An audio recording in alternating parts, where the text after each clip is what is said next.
So as expected, the pro-Israeli lobby in the UK, led by Zionist PM Keir Starmer, has thrown all its might to bully the police in Birmingham to reverse their decision on security threats posed by Israeli hooligans from Maccabi Tel Aviv football club. This is simply unprecedented and shows the clout wielded by 0.5% of the UK's Jewish population on the policy decisions of this government.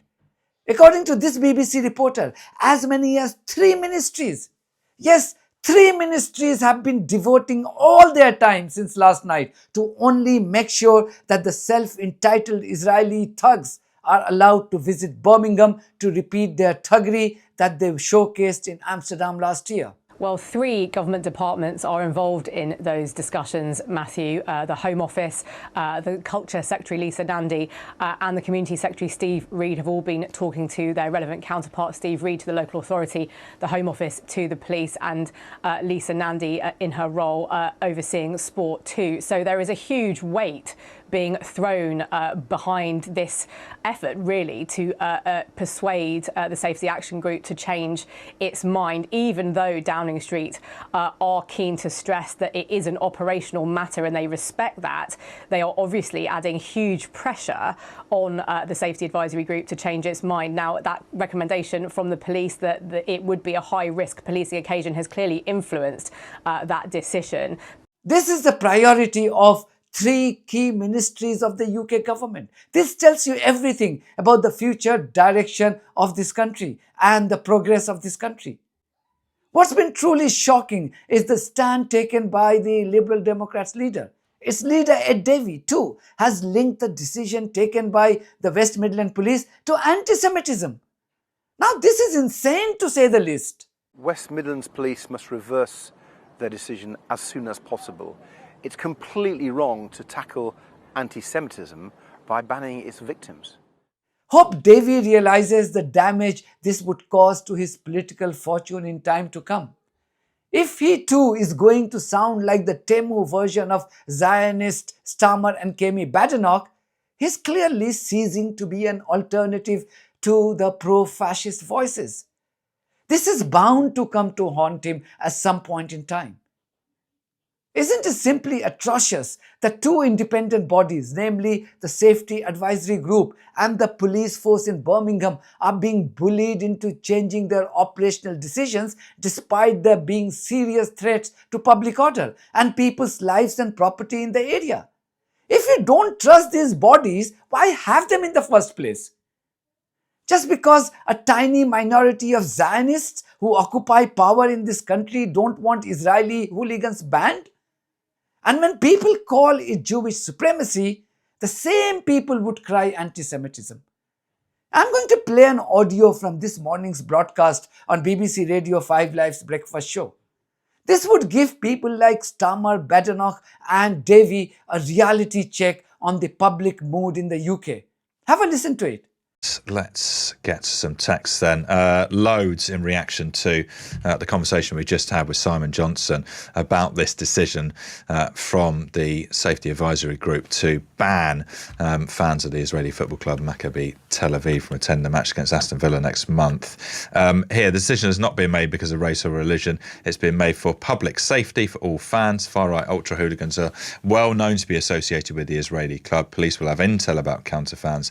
They have to protect everyone. This happens all the time at football matches and it's being hijacked. That's from Mickey in Manchester. No name on this one, but they said read the Villa Tel Aviv fans knee-jerk reaction from Keir Starmer, who as a lawyer should consider all the facts in front of him, not reading the situation. He should back his police forces, not undermine them.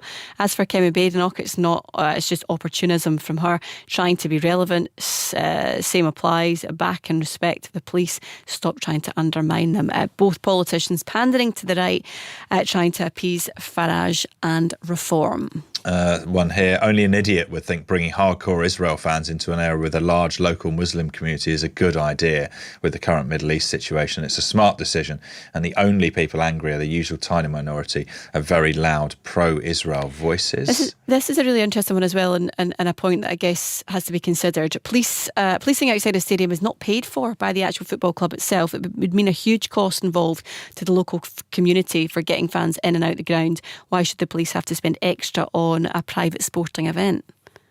If away fans were banned from another country other than Israel, would there be so much media coverage? One here, this is not about punishing Tel Aviv fans, it's about their safety. There are many precedents where fans and teams have been banned. Leeds in 1975, England fans in 1975.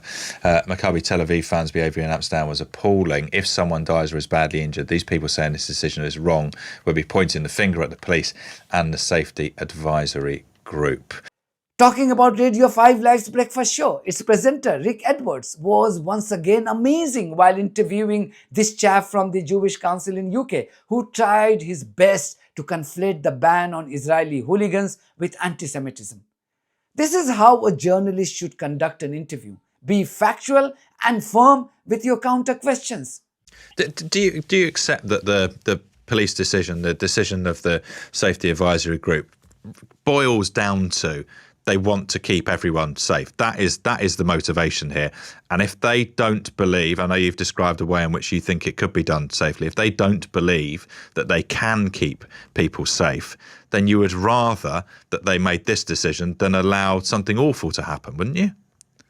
Well, look, undoubtedly, it's the job of the safety advisory group to keep everybody safe. That's what they do. But as I explained earlier, there are ways to do this. To make a blanket decision to ban all away fans, I think is just the easy way out. In fact, I describe it as cowardly because it means that they're not prepared to do the steps that are available to them to ensure that this match takes place safely. So I don't believe in punishing Aston Villa fans by playing it behind closed doors. What they should be able to do is to make arrangements to enable those who wish to attend the match in the away section and support Maccabi Tel Aviv. And there won't be many of them, but there will be a number. Make sure that they're able to attend the match in safety. There are ways to do it, and I think it's up to the safety advisory group to come up with those ways. The thing that I'm struggling to get past is when you talk about the way in which you keep them safe. It sounds very plausible to me, but it's not as if the police would not have considered this.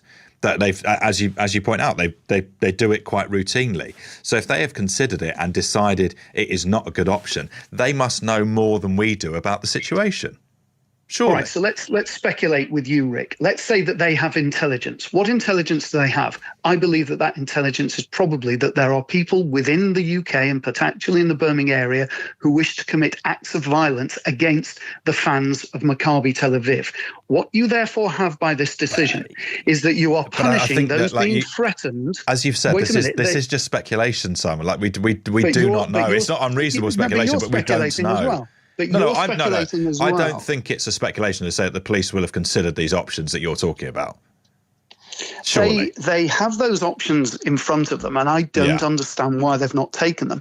They have, in my view, taken a distorted view of what happened in Amsterdam, and they are not prepared. If what they effectively are doing here, whatever their intention, is that they are punishing those being threatened because they do not want or don't feel they're able to protect them against those doing the threatening. I can't guarantee, but I am pretty sure that the threats here and the intelligence they have does not concern the actions of the Maccabi Tel Aviv fans, but it involves the actions of people who wish them harm within the local area. Starmer, it seems, has made peace with the fact that this is his last time as an MP. He knows it too well that his rapidly declining popularity will make sure that he is never voted to power again. So he's using his remaining time in power to serve his Zionist masters in Israel. Others have been linking his pro-Israel stance to his Jewish wife. This was one sentiment on social media a few days ago. The more Starmer acts as a spokesperson of the Israeli government, the more people drag his Jewish wife into this unwanted debate. I mean, what was the need for this?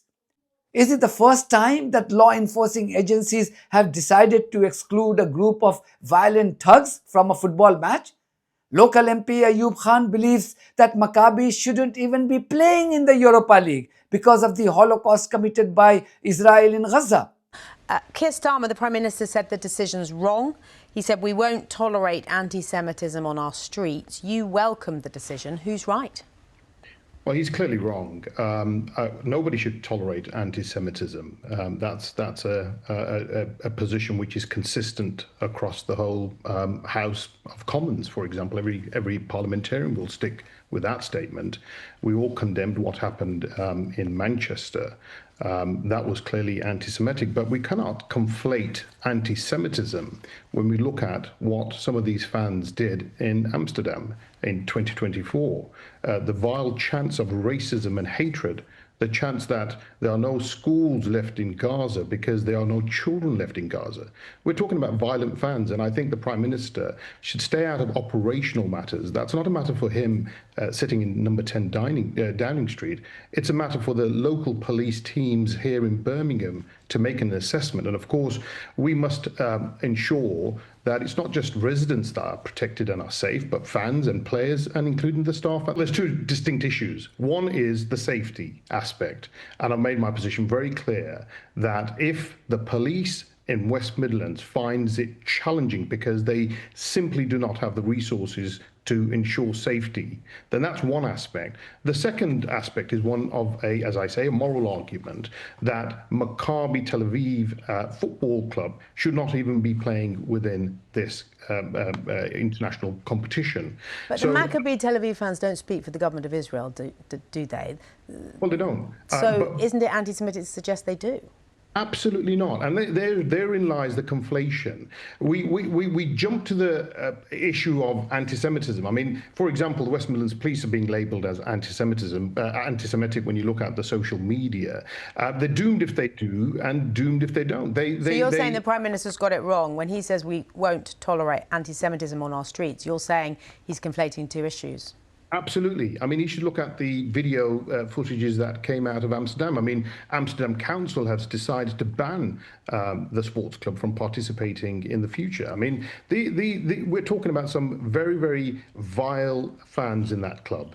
Didn't we ban Russia and its teams immediately after the Russia-Ukraine war? But it seems Israeli terrorists are a special lot, and the genocide committed by them is kosher, since they have stooges in Western countries such as the US and the UK in powerful positions. This was the Israeli news website's headline after last year's Europa League match between Maccabi Tel Aviv and Ajax in Amsterdam. I mean, this is Israeli newspaper, not Janta Ka Reporter or any other alternative media platform. There was a reason why the Amsterdam City Council had moved to ban the future participation of this club in city's sporting events in the future. As I said in my previous video, Aston Villa Football Club is surrounded by a densely populated neighborhood. What if something awful happens and these Israeli terrorists cause violence and damages to properties? Are Starmer, the police and Birmingham City Council prepared to pay the damages to these people, since they would be suing them in the event that the police reverse their decision on banning these Israeli thugs? They will be suing them. Make no mistake about it. God save this country with such crooks in power. That's it from me. Thank you very much for your support of this platform and our journalism. If you haven't subscribed to my channel, please do so, because that's one of the many ways you can support independent journalism. God bless you all.